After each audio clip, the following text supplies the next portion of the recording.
अस्सलामुअलैकुम। इब्तदाई Urdu Cambridge scholar series by Cantab publisher. और याद रखिए कि कैंटब की तमाम तर कुतब Punjab curriculum and textbook board से मंजूर शुदा हैं और कैंटब का नारा है वन करिकुलम वन नेशन।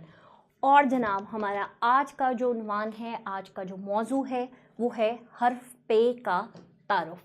याद रखिए कि जब भी हमने हरूफ तहज्जी को मुतारिफ़ करवाना है, सबसे पहले हमने ज़ख़ीरा अल्फाज का तारुफ़ करवाना है बज़रिया कहानी। उसके बाद हम तवज्जो देंगे इब्तदाई आवाज़ पर और उसके बाद हम हर्फ को मुतारिफ़ करवाएंगे और उसके बाद हम सरगर्मियाँ करवाएंगे। तो चले इन सारी तस्वीर को मिलाकर हम पे की एक कहानी की बुनियाद बुनते हैं। जी अस्सलाम वालेकुम बच्चों, कैसे हैं आप? ठीक ठाक हैं, खैरियत से हैं? ये देखें, आज आपसे मिलने आपका एक नया दोस्त आया है। इसको खुशामदीद कहें। और पता है आपको कि इनका नाम क्या है? नहीं पता? इनका नाम है परवेज़। इनका नाम क्या है? परवेज़। इनका नाम क्या है? परवेज़। एक दिन जनाब कमरे में पंखा चल रहा था। जब गर्मी होती है तो आप लोगों के घरों में भी और कमरा जमात में भी पंखा चलता है ना? कैसे घूमता है पंखा? ज़रा घुमाएं। ऐसे एक दिन कमरे में पंखा चल रहा था और परवेज़ बैठा परियों की किताब देख रहा था। उसके पास एक किताब थी जिसमें परियों की तस्वीर थी। और पास ही उसकी अम्मी बैठी क्या कर रही थी? प्याज छील रही थी। प्याज छील रही थी। आपको पता है कि जब प्याज छीला जाता है तो आँखों में से पानी बहने लग जाता है क्योंकि ये कड़वा होता है। तो परवेज़ की आँखों से भी पानी बह रहा था। उसने क्या किया कि किताब को बंद किया और पास में जो पौधे पड़े थे वो उनके पत्ते छेड़ने लग गया। अम्मी ने उसे मना किया कि पत्तों को नहीं छेड़ते क्योंकि पौधों को तकलीफ़ होती है, हमें पौधों का ख्याल रखना चाहिए।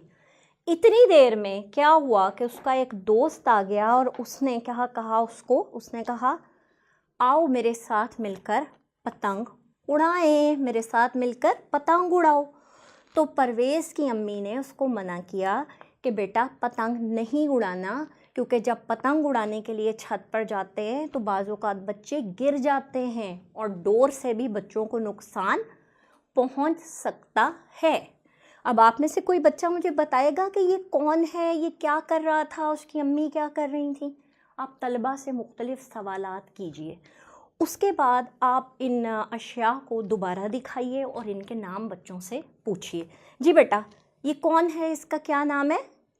परवेज़। शाबाश। और जल्दी से बताएं, छत के ऊपर क्या है? क्या चीज़ चल रही है? गर्मियों में हम क्या चलाते हैं? पंखा। वेरी गुड, बहुत अच्छे। और ये क्या है? प्याज। ये क्या है?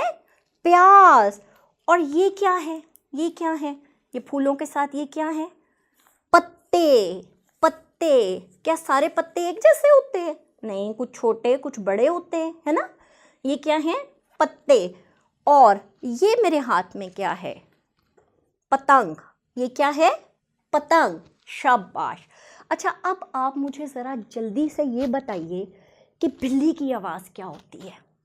म्याऊं म्याऊं म्याऊं म्याऊं। और चिड़िया की आवाज़ कैसी होती है? चू चू चू चू चू चू चू चू। और ज़रा मुझे जल्दी से ये बताएं कि ये जो चिड़िया है ये हवा में कैसे उड़ लेती है? परों की मदद से। पर पर पर। चलें, आप भी ज़रा मुझे चिड़िया की तरह उड़ के दिखाएं। आप सोचें आपके पर हैं और आप हवा में उड़ रहे हैं। अच्छा जी, अब ज़रा इन चीज़ों को देखें, इनके नाम बोलें और मुझे बताएं कि इनके शुरू में कौन सी एक जैसी आवाज़ सुनाई दे रही है? प्याज, पतंग, पत्ते, पर, पंखा, परी। क्या आवाज़ है? पा। शाबाश। बच्चों की हौसला अफजाई करें। फिर बच्चों को बताएं कि जिस तरह चू चू चू चिड़िया की आवाज़ है, काय काय काय कव्वे की आवाज़ है, इसी तरह ये प जो है ये हरफ पे की आवाज़ है और पे के नीचे होते हैं 3 नुक्ते। पे बे का भाई है और इसके होते हैं 3 नुक्ते। पे कहता है पा, पा पतंग, पा पत्ते और पा प्याज और पा पर, पा परी। तलबा की हौसला अफजाई करें कि वो पा से शुरू होने वाली और मुख्तलिफ़ अशिया के नाम बताएं। इर्द गिर्द देखें कि कौन सी ऐसी अशिया मौजूद हैं जिनके शुरू में प की आवाज़ आ रही है। फिर आप थोड़ी सी अदाकारी करें। मुझे लगता है कि मेरे जिस्म का एक हिस्सा है जिसके नाम के शुरू में भी पा की आवाज़ आती है। कौन सा हिस्सा है भाई? सर? गर्दन? नहीं। टांग? पाँव। जी, पाँव के शुरू में भी किसकी आवाज़ आती है? पा की आवाज़ आती है। इसके बाद आप तलबा के साथ मिलकर तख्ता तहरीर पर कुछ सरगर्मियाँ करें। मसलन आप यहाँ पर इन तस्वीर को चस्पा कर दें या फिर आप तस्वीर बना लें। तलबा को कहें कि वो आएँ, आप उनकी हौसला अफजाई करें और तलबा से कहें कि आवाज़ की बुनियाद पर पे को मुतलका तस्वीर से मिलाएं। मसलन ये मैं आपके लिए करती हूँ। ये मैंने बनाया पतंग। बच्चों ये क्या है? पतंग। और ये क्या है? पत्ता। और ये क्या है? ये है सेब। ये है सेब। क्या सेब कहता है पा? नहीं, सेब तो पा नहीं कहता। सेब के शुरू में क्या आता है? स की आवाज़ है। पतंग और पत्ते के शुरू में पे की आवाज़ है। तलबा से इन तस्वीर को मिला दें, मिलवाएं और इसके ऊपर इस तरह निशान लगा दें। इसके बाद आप मुख्तलिफ़ हरूफ लिख सकते हैं। तलबा की हौसला अफजाई कर सकते हैं कि वो आएँ और पे के गिर्द दायरा बना दें।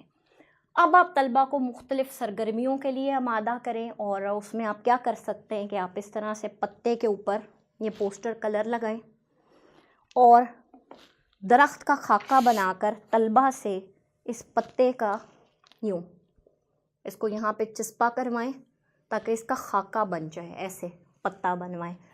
आप इसी तरह इस खाली दरख्त के खाके में मुख्तलिफ़ तरह के पत्ते चिस्पा भी कर सकते हैं। तलबा से आप ये कह सकते हैं कि वो अपने पाँव की साख्त पर गौर करें। आप तलबा के सामने खड़े होकर हवा में पे लिखें, यूँ ऐसे।